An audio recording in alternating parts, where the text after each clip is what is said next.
का विरोध हम कहाँ कर रहे हैं भैया? वो महंगाई पे डकार नहीं ले रही है, बेरोजगारी पे डकार नहीं ले रही है। अभी रेलवे का इतना बड़ा हादसा हो गया, उस पर बोलने को कोई तैयार नहीं है। साहब जाते हैं, साहब के बगल में, शांत रहिए सर, साहब के बगल में कूलर चलता रहता है।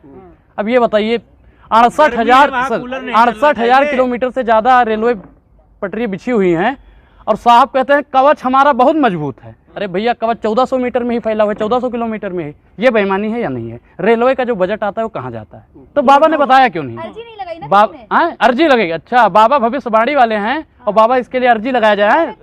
कई लोग मर गए हैं 300 के आसपास और अर्जी लगाई जाए। इनको पता था बाबा देखिए बाबा को अगर पता था और बाबा ने नहीं बताया तो इस गतिविधि में बाबा भी शामिल है, उन पे भी कार्रवाई नहीं। राजनीति करना मेरा मकसद नहीं, मेरा मकसद है झूठे की सूरत बदलनी चाहिए। भाई देखो मैं एक चीज बताता हूँ, घर वाले सबके घबराते हैं, लेकिन हम भगत सिंह को, राजगुरु सुखदेव को मानने वाले हैं। अगर भगत सिंह भी घबरा के बैठ जाते तो ये अपना देश आजाद ना हो पाता। गांधी जी अगर घबरा के बैठ जाते तो ये देश अपना आजाद ना हो पाता। उनको भी संग्रेजों ने मारा था और मैं दावे के साथ कह सकता हूं अगर अनुराग को कोई मारेगा तो वो भी संग्रेज होगा। क्योंकि यहाँ पे मैंने पहले भी बोला है कि जाति और धर्म और विशेष के नाम पे लोगों को उठाया जा रहा है और मारा जा रहा है। जो सरकारी हिंदू हैं, जो 2% सरकारी हिंदू हैं वो खतरे में हैं। 80% जो भारतीय जनता पार्टी के मोदी जी के नारे लगाते हैं। मैं सनातनी हिंदू हूँ, मैं सनातनी हिंदू हूँ। सर्टिफिकेट मत बांटिए पत्रकार महोदय, आप पत्रकारिता ही अपनी करिए, ज्यादा शोभा रहेगा आपके हाथ में माइक। कह रहे हैं कि हिंदू राष्ट्र बनने के बाद सब कुछ ठीक था। नहीं, हिंदू राष्ट्र अगर बन जाएगा तो आपके हाथ में माइक रहेगा? हिंदू राष्ट्र अगर बन जाएगा तो SC ST OBC के लिए क्या फायदे होंगे? अगर हिंदू राष्ट्र बन जाएगा तो सबको रोजगार मिल जाएगा।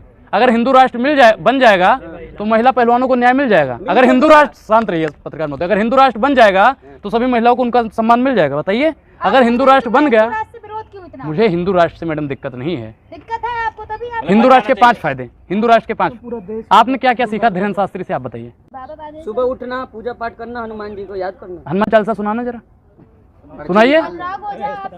सुनाइए सुंदरकांड की 3 चौपाई कोई भी सुनाइए, बहुत सीखे हो धीरेन्द्र। देखिए जो देश के लिए लड़ रहा है अनुराग उसके लिए लड़ता रहेगा, वो राहुल गांधी हो, अगर आप भी लड़ोगे ना गरीब जनता के लिए, SC ST OBC और मुस्लिम समाज के लिए, तो अनुराग आपके साथ है। लेकिन ब्राह्मणों को कहाँ सताया जा रहा है बताइए? मैं एक ब्राह्मण हूँ, मुझे सताया गया? कौन बोल रहे हो? कोई है? तो मुसलमानों से इतना हमदर्दी किस लिए? भाई क्योंकि ब्राह्मणों को वर्तमान सरकार जब दबा रही है तो मुसलमान तो दब चुके हैं और फिर भी कहते हैं हिंदू खतरे में है। तो मुसलमान खतरे में है? नहीं, बिल्कुल खतरे में है। जब ब्राह्मण को नहीं बोलने दिया जा रहा है और एक मुसलमान को भी नहीं बोलने दिया जा रहा है तो मुसलमान तो खतरे में है ही ना। हिंदू खतरे, भाई मैं हिंदू हूँ, सनातनी हिंदू हूँ और मैं खतरे में हूँ, मुझे मालूम नहीं मैं कैसा हिंदू हूँ भाई। कहना चाहिए अगर हम डर जाते तो अपने घर पे बैठे रहते। आज हम आप लोगों के समक्ष आए ना क्योंकि हमें अंधभक्तों से डर नहीं लगता और उनके साहब के न जेल से डर लगता है, ना ही उनके ED और CBI से डर लगता है। क्योंकि हम गलत नहीं हैं तो हमें डर नहीं है और हम माफी वीर नहीं हैं। उनके पूर्वज से, जब उनके पूर्वज माफीनामा लिख रहे थे तो हमारे पूर्वज अंग्रेजों से लड़ रहे थे, तो हम माफी मांगने वाले नहीं हैं, हम डरने वाले नहीं हैं। पहले लड़े थे गोरों से, अब हम लड़ेंगे चोरों से। 29 अप्रैल की देर रात हम पटेल चौक पे चाय पी रहे थे, तभी एक गाड़ी से कुछ लोग आते हैं, मैक्सिमम 7 लोग थे वो, जिसमें से 4 ब्राह्मण 3 यादव थे। वो आते हैं, कहते कि साहब आपको बुला रहे हैं, सेल्फी लेनी है। तो हमने कहा महाराज साहब बुला रहे हैं तो चलिए, शांत रहिए सर, कि साहब बुला रहे तो चलिए। हम गए कि हमें उठाया तो बोल रहे कि हम क्राइम ब्रांच से हैं। तो हमने कहा कि ठीक है आप क्राइम ब्रांच से तो चलिए। कह रहे कि आपने योगी और मोदी पे अभद्र टिप्पणी की है। तो हमने कहा कि महंगाई और बेरोजगारी का सवाल पूछना अगर अभद्र टिप्पणी है तो मैं वो टिप्पणी करता रहूँगा। फिर चलिए, फिर हम रास्ते में भाई साहब आगरा हाईवे पे चढ़े हम, तो वहाँ पे मतलब जितने भी थे, आगे डिग्गी होती है, सबका सामान सबके हाथ में पकड़ा दिया। तो मुझे लगा कि ये बजरंग दल के लोग हैं, लेकिन फिर आगे टूल टैक्स पड़ा तो उन्होंने अपना कार्ड दिखाया कि हम क्राइम ब्रांच से हैं। तो मैं आराम से बिल्कुल रिलैक्स होकर बैठ गया। फिर अयोध्या थाने में जब पहुंचा तब मेरे ऊपर FIR लिखा गया और गिरफ्तारी दिखाई गई कि अयोध्या के नए घाट से तुम्हें गिरफ्तार किया गया है, और उठाया मुझे यहाँ से दिल्ली पटेल चौक से गया। ये साहब की बेईमानी है। मतलब मुझे पता ही नहीं था कि मेरे ऊपर कहाँ FIR दर्ज हुई है, कि क्या लोग, मुझे तो मतलब बहला, एक होता नहीं कि बहला फुसला के ले जाना, वही सर्द बुला रहे, गाड़ी में बैठा लिया क्राइम ब्रांच से। नहीं, चाय वाला देश पे रहम नहीं कर रहा है तो चाय पीने वाले पे उनकी प्रशासन कहाँ से रहम करेगी साहब?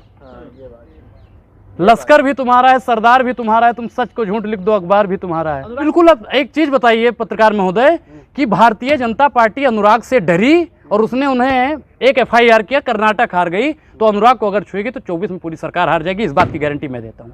एक भी एक्टिविस्ट जितने भी हैं आज की डेट में जो विपक्ष की आवाज़ उठा रहे हैं, अगर किसी को भी उठाया तो भारतीय जनता पार्टी की सरकार पूरे भारत से उठ जाएगी, इस बात को तो मैं लिख के।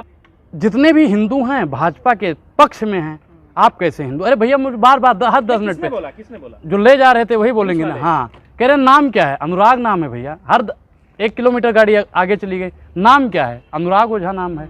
आगे जा रही है गाड़ी, भाई हर 1 किलोमीटर पे नाम पूछ रहे हैं। अब नाम से क्या पहचान की जा रही है, ये पत्रकार महोदय आप लोगों को जानने और समझने की जरूरत है। क्या करें कि मोदी जी का विरोध हम नहीं करते, उनकी नीतियों का, जो उनकी घटिया नीति है हम उसका विरोध करते हैं। समझौता हो गया हो वहाँ से? किससे? कौन सा समझौता? हमारा एक चीज बताएं, समझौता अगर हो जाता तो हम आज शांत होकर घर पे भैया आराम से सो जाओ उनकी तरह। जैसे धामी वामी नहीं सो रहे थे, समझौता कर लिया, ईडी सीबीआई से डर गए, तो हम डरने वाले नहीं हैं।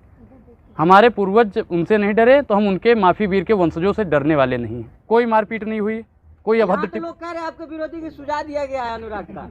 भाई देखो, हनुमान जी तो है नहीं कि सीना फाड़ के दिखा देंगे। देखिए मैं क्या कहता हूँ, कुत्तों का काम होता है भौंकना, ठीक है, और हाथी अपने मंद चाल से चलती रहती है, तो उनकी आदत है। जो भौंकने वाले लोग हैं वो भौंकते रहेंगे, हमें उससे घंटा फर्क नहीं पड़ता। साहब के लोग थे, सदस्यता खत्म करने में षड्यंत्र किसका था? साहब के। उन्होंने चोर को चोर बोला, उनकी सदस्यता गई, और मैंने अपराधी को अपराधी बोला तो मुझे जेल में भेज दिया। साहब की ये बेईमानी है, और ये जितने भी देशवासी हैं और सुन रहे हैं ना, उन सबको समझने की जरूरत है। इलाज उलाज ये कौन सा इलाज है? साहब जो भैया अपराधी को हमने अपराधी ही बोला था, अब आप लोग पत्रकार हो, पत्रकार ही बोलेंगे, मंदिर का पुजारी नहीं ना बोलेंगे। हम एक्टिविस्ट है तो एक्टिविस्ट ही बोलोगे, हैं?